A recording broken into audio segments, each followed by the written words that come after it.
so in this mind wrap, we're going to talk about correlational studies.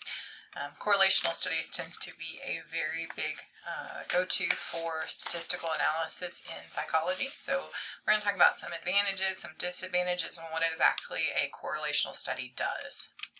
So correlational studies are a type of non-experimental research in which the researcher measures two variables and assesses the statistical relationship between them. There can be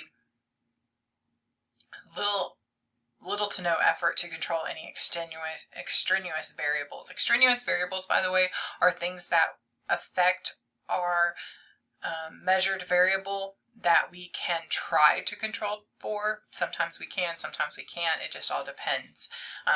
Correlational studies cannot be used to state a cause and effect relationship.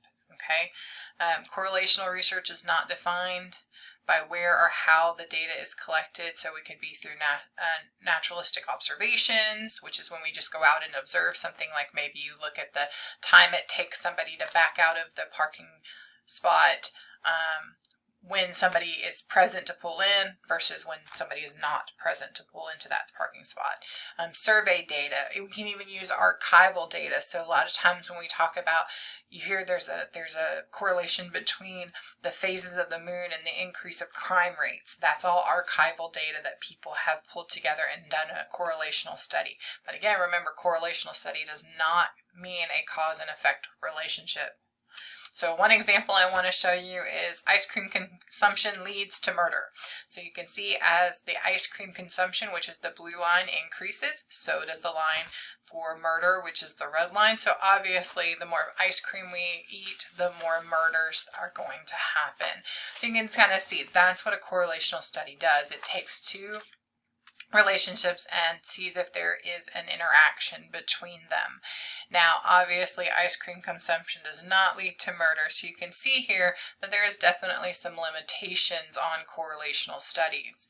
Now, another example, a little bit more realistic, would be what's the prediction of salary, job satisfaction, and years of employee on job performance. So here we're actually taking three different variables and trying to correlate it to one variable, which is job performance, and trying to see if there is a link between these two things. Some advantages and disadvantages of a correlational study. So some advantages starting out there, that allows researchers to collect more data than an experiment does. Because you are doing surveys and things of that nature, it's a lot easier to get your data. You can use old data as well to do correlational studies, so it tends to be a little bit of an easier process as far as that is concerned. The results tend to be more applicable to our everyday life because you are taking information directly, you're not manipulating anything. It tends to reflect what's going on in life, and plus we can, again, bigger sample size, it makes better results. Provides a good starting point. So if you think two things are related together, you can do a correlational study to determine if there actually is a link before you go forward with an experimental study. So it does provide a starting point in that aspect to let you know if something happens there.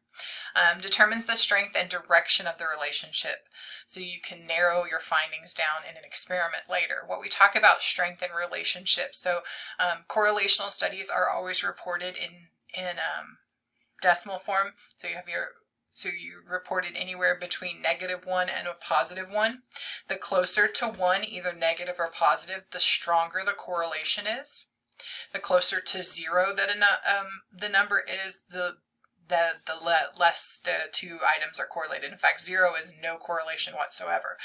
But you notice it goes from -1 to +1. -1 would be considered a negative correlation, which means as one variable goes up, the other variable goes down. So something like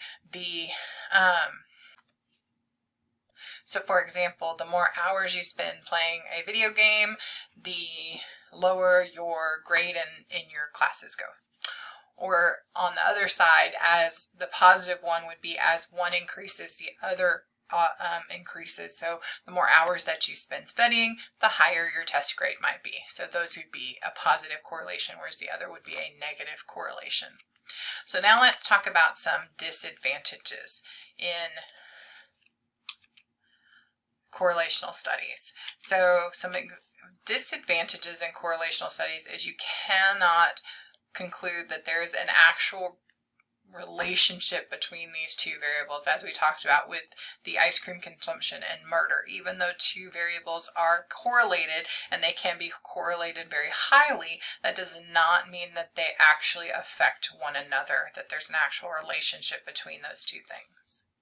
It does not control for influencing variables. Those are those extraneous variables, because typically you're taking surveys or studies or archival data, so you're not controlling for things that might affect your outcomes or your correlation between the two items. Collecting data through observation can be very time consuming for you to be able to do that. Now, like I said, correlation has a lot of positive effects, and it has a lot of good things that can be known, that we can learn from correlating data, especially things that make sense. For example, there's correlations between your GPA in high school and your success in college. Things like that help people make informed decisions. Again, not necessarily cause and effect, but over multitudes of studies in which they find the same correlation existing, they kind of say, oh, okay, so there actually is a reason, we might not know what the reason is, that these two things correlate, and they correlate very highly with each other. So hopefully that helps understand what a correlational study is, kind of talk a little bit about advantages and disadvantages of them. If you have any questions, please make sure to email me.